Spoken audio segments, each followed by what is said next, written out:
ബിസ്മില്ലാഹിർറഹ്മാനിർറഹീം. അൽഹംദുലില്ലാഹി റബ്ബിൽ ആലമീൻ. വസ്സലാത്തു വസ്സലാമു അലാ അഷ്റഫിൽ മുർസലീൻ വഅലാ ആലിഹി വസഹ്ബിഹി അജ്മഈൻ. അമ്മാ ബഅദ്. ഏറെ ബഹുമാനം നിറഞ്ഞ ഓങ്ങല്ലൂർ നിവാസികളെ, 7-ാം നൂറ്റാണ്ടിൻ്റെ കൂരിരുട്ടിലേക്ക് മാനവിക വിമോചനത്തിൻ്റെ പ്രകാശദീപവുമായി കടന്നു വന്ന മുത്തു മുഹമ്മദ് മുസ്തഫ സല്ലല്ലാഹു അലൈഹി വസല്ലമ തങ്ങളുടെ ജീവിതപാഠങ്ങൾ അയവിറക്കുന്ന ഇത്തരുണത്തിൽ തിരുനബി കാലം തേടുന്ന വിമോചകൻ എന്ന പ്രമേയത്തിൽ green valley guide, green valley union for ideal development efforts സംഘടിപ്പിച്ചിട്ടുള്ള വാഹന പ്രചാരണ ജാഥയുടെ ഭാഗമായിട്ടാണ് ഞങ്ങൾ ഇന്നിവിടെ വന്നു ചേർന്നിട്ടുള്ളത്. ബഹുമാന്യരെ, ആധുനിക മനുഷ്യനെ സംബന്ധിച്ചിടത്തോളം അവൻ 100 കൂട്ടം പ്രശ്നങ്ങളിലൂടെ കടന്നുപോയിക്കൊണ്ടിരിക്കുന്നതാണ്. കുടുംബങ്ങളിൽ നിന്ന് മനസ്സമാധാനവും ആനന്ദവും ഇമ്പവും അന്യം നിന്നു പോയിരിക്കുന്നു. അവൻ്റെ സ്വകാര്യ ഇടങ്ങളിൽ പോലും സുരക്ഷാ ഭീഷണി തുടർക്കഥയായി തീർന്നിരിക്കുന്നു. അവൻ്റെ സാമ്പത്തിക, സാമൂഹിക, രാഷ്ട്രീയ, സാംസ്കാരിക ചുറ്റുപാടുകളെല്ലാം പൈശാചികതയുടെ കൂത്തരങ്ങുകളായി മാറിയിരിക്കുകയാണ്. ഈ ഒരു സാഹചര്യത്തിലാണ് അഷ്റഫുൽ ഖൽഖ് ത്വാഹ മുഹമ്മദ് സല്ലല്ലാഹു അലൈഹി വസല്ലമ തങ്ങളുടെ വിമോചന നയങ്ങൾ അല്ലെങ്കിൽ വിമോചന തന്ത്രങ്ങൾ എത്രത്തോളം ഇവിടെ ആവശ്യമാണെന്നുള്ള കാര്യം പ്രസക്തമാവുന്നത്. പ്രവാചകൻ സല്ലല്ലാഹു അലൈഹി വസല്ലമ തങ്ങൾ ആഗതനായ അറേബ്യൻ സമൂഹത്തെ എടുത്തു നോക്കുകയാണെങ്കിൽ അധോന്മുഖ വ്യവഹാരങ്ങളിലും വികൃത വിശ്വാസങ്ങളിലും വ്യാപൃതരായ ഒരു കൂട്ടരായിരുന്നു അവർ. കല്ലിനെയും പുല്ലിനെയും മുള്ളിനെയും എല്ലിനെയും തുടങ്ങി മാലാഖമാരെയും അവരിൽ നിന്ന് മരണപ്പെട്ടു പോയവരെയും അവരുടെ പ്രാർത്ഥനാ ബിംബങ്ങളായി പ്രതിഷ്ഠിച്ച് അവർക്ക് വേണ്ടി നരബലികൾ പോലും നടത്താൻ മടിക്കാത്ത ഒരു അധമ സമൂഹമായിരുന്നു അവർ. ഈ ഒരു സാഹചര്യത്തെ മുതലെടുത്ത് പുരോഹിതന്മാരും ജ്യോത്സ്യ ഭാവി പ്രവചനം നടത്തുന്ന ആളുകളും വളരെയധികം ചൂഷണങ്ങൾ അഴിച്ചുവിടുകയുണ്ടായി.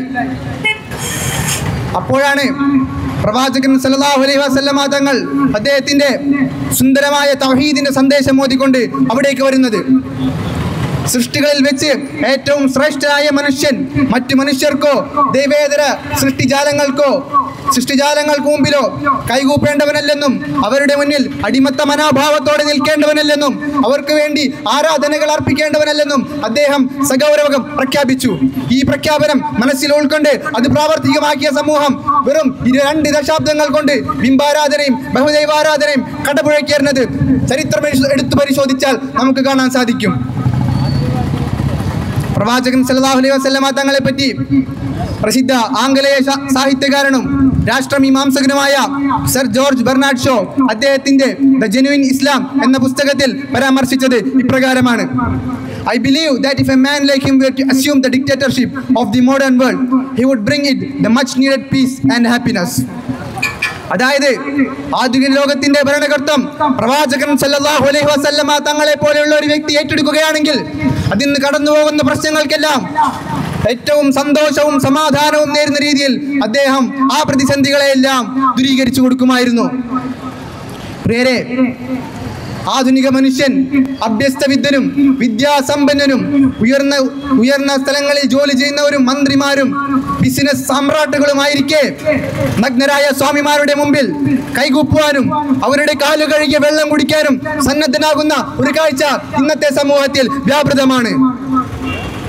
പശുവിന്റെ മാംസം ആഹരിച്ചെന്നും അത് വിൽപ്പന നടത്തിയതും അത് കൈവശം വെച്ചെന്ന പേരിൽ മനുഷ്യനെ തല്ലിക്കൊല്ലുന്നതും ഇതേ പശുവിന്റെ വിസർജ്യത്തെ അത് ദിവ്യത്വമുള്ളതാണെന്ന് പറഞ്ഞ് അത് നുകർന്ന് അതിലൂടെ ദിവ്യാനുഭൂതി നേരുന്നതും ദൈവേതര സൃഷ്ടികൾക്ക് ദിവ്യത്വം കൽപ്പിക്കുന്നത് കൊണ്ട് മാത്രമാണ്.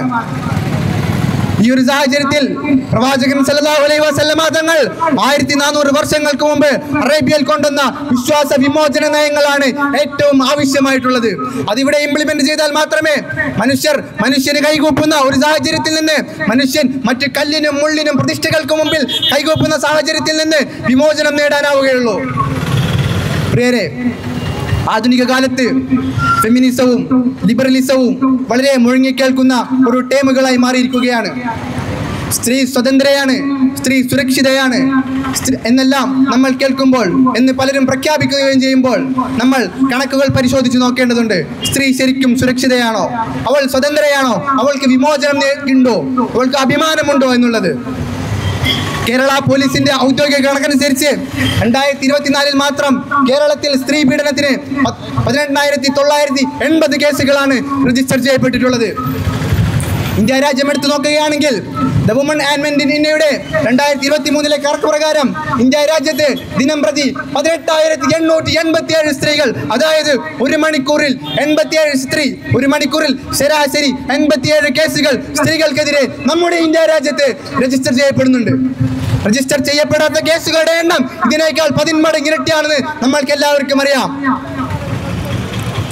സ്ത്രീകൾക്കെതിരെയുള്ള അതിക്രമങ്ങൾ വർഷം പ്രതി വർദ്ധിച്ചു വരുന്നു എന്നല്ലാതെ അതിലൊരു കുറവും സംഭവിക്കുന്നില്ല എന്ന് നാഷണൽ ക്രൈം റെക്കോർഡ്സ് ബ്യൂറോ സൂചിപ്പിക്കുന്നു.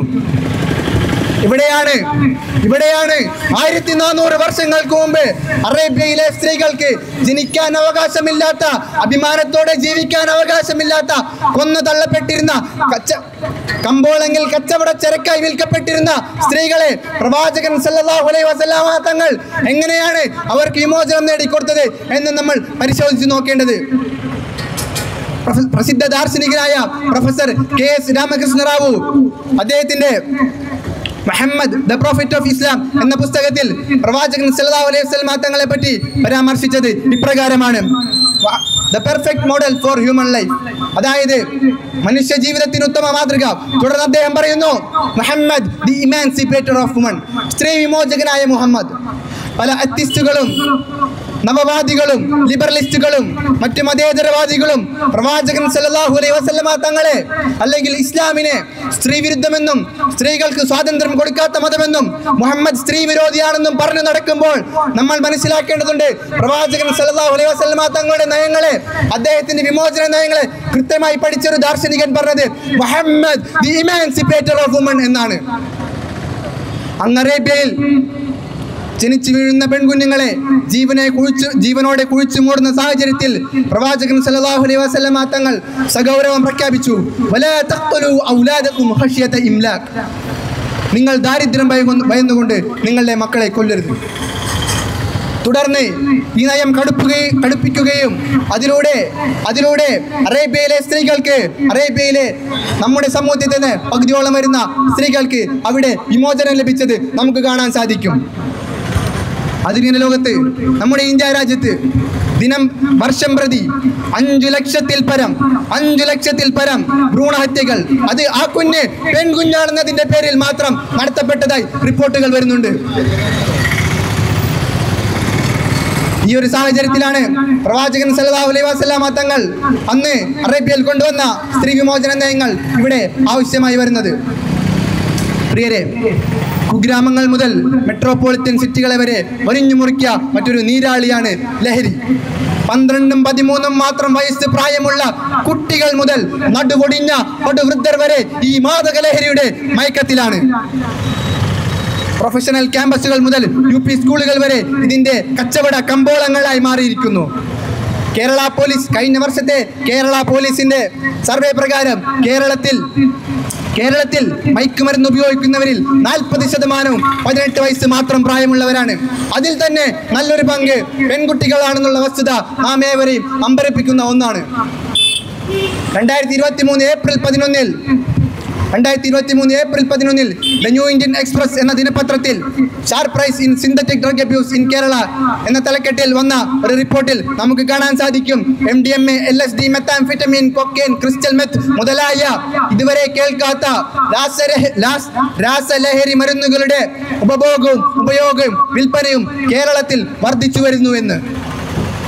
ഇതെല്ലാം നമ്മൾ നാട്ടുകാരോ നമ്മുടെ സർക്കാരോ പോലീസോ അറിയാത്തതൊന്നുമല്ല. ഇതിനെതിരെ നമ്മുടെ രാജ്യത്ത് പലവിധ നിയമങ്ങളുണ്ടെങ്കിലും ഇതിന് അവർക്ക് അറുതി വരുത്താൻ സാധിക്കുന്നില്ല എന്നത് ഒരു വസ്തുതയാണ്. അത് നമുക്ക് കാണാൻ സാധിക്കുന്നു. ഇവിടെയാണ് പ്രവാചകൻ സല്ലല്ലാഹു അലൈഹി വസല്ലമ അന്ന് 1400 വർഷങ്ങൾക്ക് മുമ്പ് ആ മരുഭൂമിയിൽ ജീവിച്ചിരുന്ന ആളുകളെ എങ്ങനെയാണ് ലഹരിയിൽ നിന്ന് പുറത്തു കൊണ്ടുവന്നത് എന്ന് പരിശോധിക്കേണ്ടത്. ഖുറൈശികളെ സംബന്ധിച്ചിടത്തോളം അവർ മദ്യചഷകങ്ങളിൽ ജീവിക്കുന്നവരായിരുന്നു. മദ്യമില്ലാത്ത ജീവിതം മരണത്തിന് തുല്യമെന്ന് പറഞ്ഞു നടന്നിരുന്നവർ. താൻ മരിക്കുകയാണെങ്കിൽ തൻ്റെ ശവം അല്ലെങ്കിൽ തന്നെ മറമാടേണ്ടത് മുന്തിരിവള്ളികളുടെ ചോട്ടിലാണെന്നും ആ മുന്തിരിവള്ളിയുടെ വേരിലൂടെ ഊർന്നിറങ്ങുന്ന മദ്യം നുകർന്ന് തൻ്റെ ദ്രവിച്ചു പോകുന്ന എല്ലുകൾ സായുജ്യമടങ്ങട്ടെ എന്ന് പ്രൗഢമായി പ്രഖ്യാപിച്ചിരുന്ന ഒരു കൂട്ടം ആളുകളെയാണ് വെറും 23 വർഷം കൊണ്ട് പ്രവാചകൻ സല്ലല്ലാഹു അലൈഹി വസല്ലമ തങ്ങൾ ലഹരിയിൽ നിന്ന് അവർക്ക് പൂർണ്ണ മുക്തി നേടിക്കൊടുത്തത്. ഇതിലൂടെ മനസ്സിലാക്കാം നമുക്ക് പ്രവാചകൻ സല്ലല്ലാഹു അലൈഹി വസല്ലമ തങ്ങളുടെ ലഹരി വിമോചന മാതൃകയാണ് ആധുനിക ലോകത്തിന് അത്യാവശ്യമായിട്ടുള്ളത്. വെറും നിയമങ്ങളും ശിക്ഷകളും മാത്രമല്ല, ദൈവ പരലോക വിശ്വാസം രൂഢമൂലമാക്കുന്നതോടൊപ്പം കൃത്യമായ ശിക്ഷവും നൽകിയാലേ അത് സാധ്യമാവുകയുള്ളൂ. പ്രിയരെ, അടുത്തതായി നമ്മുടെ ലോകത്ത് സാമ്പത്തിക അസമത്വം, ലോകം പുരോഗതിയിലേക്ക് മുന്നേറുന്നു, സാമ്പത്തിക അവസ്ഥ മുന്നോട്ട്, GDP മുന്നോട്ട് എന്ന് പലരും പറയുന്നു. അതെല്ലാം നമ്മൾ കേൾക്കുന്നു. എന്നാൽ കണക്കുകൾ പരിശോധിക്കുമ്പോൾ നമ്മൾക്ക് കാണാൻ സാധിക്കുന്നത് വേറൊന്നാണ്. വേൾഡ് എക്കണോമിക് ഫോറത്തിന്റെ കണക്കനുസരിച്ച് ഇന്ത്യൻ ജനതയിൽ 220 ദശലക്ഷം വരുന്ന ആളുകളുടെ ദിവസ വരുമാനം വെറും 32 രൂപ മാത്രമാണ്. 32 രൂപയ്ക്ക് 1 കിലോ പഞ്ചസാര പോലും നമുക്കിവിടെ വാങ്ങാൻ സാധിക്കുകയില്ല. 63% വരുന്ന ആളുകൾ ദാരിദ്ര്യത്തിന്റെ പടുകുഴിയിലാണെന്നാണ് ഏഷ്യൻ ഡെവലപ്മെന്റ് ബാങ്ക് നമുക്ക് പറഞ്ഞു തരുന്നത്. ഇത് കൂടാതെ സാമ്പത്തിക ചൂഷണവും പലിശയും അഴിമതിയും ദിനം പ്രതി കൃത്യമായി നടന്നു പോകുന്നു. ഈ സാമ്പത്തിക അസമത്വത്തിന് അറുതി വരുത്താൻ ക്യാപിറ്റലിസവും സോഷ്യലിസവും പോലുള്ള പലവിധ സാമ്പത്തിക തത്വങ്ങൾ പയറ്റിയെങ്കിലും ഒരു നൂറ്റാണ്ടിലേറെ പയറ്റിയെങ്കിലും ഇതിനൊന്നും അറുതി വരുന്നില്ലെന്ന് നമുക്ക് കാണാം.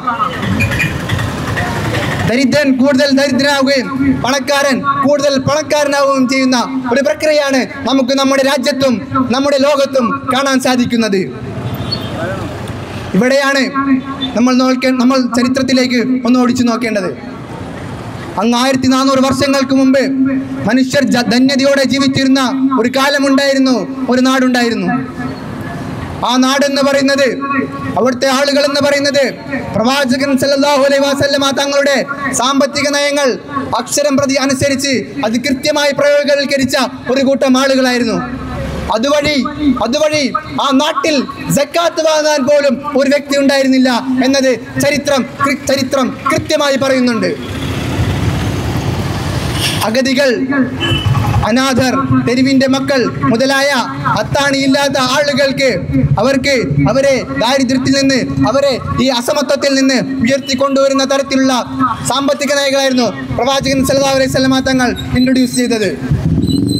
പലിശ, പൂഴ്ത്തിവെപ്പ് മുതലായ ദുർഭൂതങ്ങളെ, അഴിമതിയെ പ്രവാചകൻ സല്ലല്ലാഹു അലൈഹി വസല്ലമ തങ്ങൾ കൃത്യമായി തകർത്തു കളഞ്ഞിരുന്നു. പ്രവാചകൻ സല്ലല്ലാഹു അലൈഹി വസല്ലമ തങ്ങൾ പലിശ, പൂഴ്ത്തിവെപ്പ്, പിശുക്ക്, ധൂർത്ത് മുതലായവയെ കൃത്യമായി തകർത്തു കളഞ്ഞിരുന്നു. ഫആതിദിൽ ഖുർബ ഹഖ്ഖഹു വൽ മിസ്കീന വബ്നിസ് സബീൽ ദാലിക ഖൈറുൽ ലില്ലദീന യുരീദൂന വജ്ഹില്ലാഹ് ഫഉലൈക ഹുമുൽ മുഫ്ലിഹൂൻ വമാ ആതൈതും മിർ റിബ ലിയർബു ഫീ അംവാലിൻ നാസ് ഫലാ യർബു ഇൻദല്ലാഹി മാ ആതൈതും മിൻ സകാത്ത് യുരീദൂന വജ്ഹല്ലാഹി ഫഉലൈക ഹുമുൽ മുളൈഫൂൻ. ആകയാൽ കുടുംബ ബന്ധമുള്ളവന് നീ അവന്റെ അവകാശം കൊടുക്കുക, അഗതിക്കും തെരുവു മക്കൾക്കും അവരുടെ അവകാശം നൽകുക. അള്ളാഹുവിന്റെ പ്രീതി ലക്ഷ്യമാക്കുന്നവർക്ക് അതാണ് ഉത്തമം, അവർ തന്നെയാണ് വിജയികൾ. ജനങ്ങളുടെ സ്വത്തുക്കളിലൂടെ വളർച്ച നേടുവാനായി നിങ്ങൾ വല്ലതും പലിശയ്ക്ക് കൊടുക്കുന്ന പക്ഷം അള്ളാഹുവിങ്കൽ അത് വളരുകയില്ല. അള്ളാഹുവിന്റെ പ്രീതി ലക്ഷ്യമാക്കിക്കൊണ്ട് നിങ്ങൾ വല്ലതും സക്കാത്തായി നൽകുന്ന പക്ഷം അങ്ങനെ ചെയ്യുന്നവർ എത്ര ഇരട്ടി സമ്പാദിക്കുന്നവർ. എത്ര മനോഹരമായ ഒരു സാമ്പത്തിക നയമാണ്. സമൂഹത്തിൽ അന്യം നിന്നു പോകുന്ന, അപരവൽക്കരിക്കപ്പെടുന്ന, താഴ്ന്നവരെന്ന് വിളിക്കുന്ന, തൊടാൻ പാടില്ലാത്തവരെന്ന് വിളിക്കുന്ന, ദാരിദ്ര്യത്തിന്റെ പടുകുഴിയിലേക്ക് വീണുപോയിക്കൊണ്ടിരിക്കുന്നവരെ ഉയർത്തിക്കൊണ്ടുവരുന്ന വളരെ സുന്ദരമായ, വളരെ ശക്തമായ ഒരു സാമ്പത്തിക നയം നമ്മുടെ ഇന്ത്യ രാജ്യത്തും നമ്മുടെ ഈ ലോകത്തും നമ്മുടെ സമൂഹത്തിലും ഇത്തരത്തിലുള്ള സാമ്പത്തിക നയങ്ങളും സാമൂഹിക നയങ്ങളും ഇംപ്ലിമെന്റ് ചെയ്താൽ മാത്രമേ കൃത്യമായ സാമൂഹിക സാമ്പത്തിക സമത്വം അല്ലെങ്കിൽ സാമൂഹിക സാമ്പത്തിക സന്തുലിതത്വം ഉണ്ടാവുകയുള്ളൂ. ഇവിടെ ഞാൻ പറഞ്ഞ പ്രതിസന്ധികൾ നമ്മുടെ സമൂഹം കാലങ്ങളായി നേരിട്ടുകൊണ്ടിരിക്കുന്നവയാണ്. ഇവയ്ക്കെല്ലാം അറുതി വരുത്തണമെങ്കിൽ ഞാൻ നേരത്തെ പറഞ്ഞതുപോലെ പ്രവാചകൻ സല്ലല്ലാഹു അലൈഹി വസല്ലം തങ്ങളുടെ കൃത്യമായ ഒരു നിയമസംഹിത ഇസ്ലാം അതിവിടെ നടപ്പിൽ വരേണ്ടതുണ്ട്. ആ നിയമസംഹിത, ആ ഒരു ജീവിത രീതി, ആ ഒരു നയങ്ങൾ അനുഭവിക്കാനും അത് ആസ്വദിക്കാനും നമുക്ക് ഭാഗ്യമുണ്ടാവട്ടെ. അള്ളാഹു തൗഫീഖ് നൽകട്ടെ എന്ന് പ്രാർത്ഥിച്ചുകൊണ്ട് എൻ്റെ വാക്കുകൾക്ക് ഞാൻ വിരാമം കുറിക്കുന്നു. വആഖിറു ദഅവാനാ അനിൽ ഹംദുലില്ലാഹി റബ്ബിൽ ആലമീൻ. അസ്സലാമു അലൈക്കും വറഹ്മത്തുള്ളാഹി വബറകാതുഹു.